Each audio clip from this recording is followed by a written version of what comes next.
All right, let's talk about something we all know way too well, procrastination. But what if that story we tell ourselves about it, the one about being lazy, what if that whole story is just completely wrong? What if the real reason we put things off is something else entirely?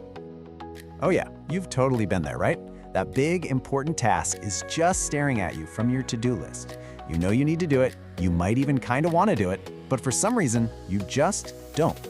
And as the hours tick by, that little voice in your head gets louder and louder, and the first word it almost always lands on is lazy. Exactly. It feels like a personal failing, doesn't it? A weakness? We feel guilty, we get so frustrated with ourselves, and we just assume we lack willpower. But what if that entire narrative we've built is just not true? Okay, so to really get to the bottom of this, we've got to first take on this really powerful idea, the laziness myth. This is that deep-seated belief that putting things off is just a simple sign that we don't care, that we're apathetic or, well, lazy. I bet this sounds super familiar. It's like the official soundtrack to our procrastination. We frame the problem as a lack of motivation, and then boom, we immediately jump to criticizing ourselves. We're not just delaying a task anymore, we're literally putting our own character on trial. And that self-judgment, it kicks off this nasty, vicious cycle. So you delay a task, which makes you feel anxious, then you label yourself lazy, which, guess what, makes you feel even worse. And all that shame and guilt, it doesn't light a fire under you. No way. It paralyzes you, making it even harder to start. It is a perfect trap. But here it is. Here's the question that can completely shatter that cycle. What if the problem isn't that you don't care about the task? What if the problem is that you actually care, maybe a little too much? And that right there brings us to the real culprit. You see, for so many of us, the engine that's actually driving our procrastination isn't laziness, not even close. It's a hidden and often totally unrecognized form of perfectionism. This is such a huge shift in perspective. Laziness says, I don't care. But perfectionism is screaming, I care so much that the thought of not meeting my own sky-high expectations is terrifying. So it's not an absence of caring, it's an overabundance of it that freezes you in place. So what we're really talking about here is a behavior that's driven by fear. It's the fear that the final product won't match that perfect, flawless version that exists in your head. And that fear can get so overwhelming that doing nothing feels a lot safer than doing something that might be flawed. And this is exactly why blaming yourself is so counterproductive. Your brain isn't trying to sabotage you, it's actually trying to protect you. It's defending your ego from the potential pain of failure or what other people might think. Procrastination has become your shield. So how does this become such a powerful psychological habit?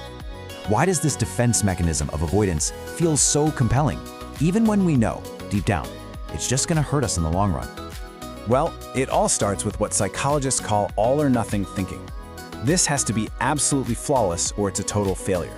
That single thought immediately triggers the fear of falling short. The pressure builds and builds until it becomes paralyzing. And in that moment, avoidance, doing literally anything else, feels like this sweet, sweet relief. It feels safe. And here's the crazy paradox. As long as a project is still just an idea, the perfect version of it can exist in your imagination. But the moment you start, you have to confront the messy reality that it won't be perfect. So by not starting, you preserve the idea of perfection. After all, you can't fail a test you never take. Think about it like this. The standard you've set for success is way up here, incredibly high, but your own perceived ability to actually reach that standard feels like it's way down here. That huge gap between your expectations and your confidence, that's where motivation goes to die. I mean, why would you even start when the finish line feels like it's on another planet? So, look, just understanding the problem is a huge first step, but what can we actually do about it? How do we break the cycle? The answer isn't some new productivity hack. It's a fundamental shift in your mindset.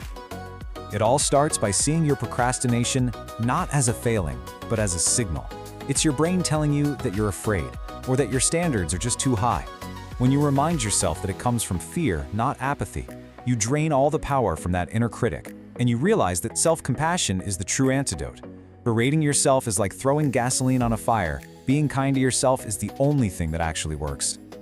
I absolutely love this because it reframes the entire issue. The goal is not to stop caring about quality. It's to care enough to give yourself the grace to be human and create imperfect things.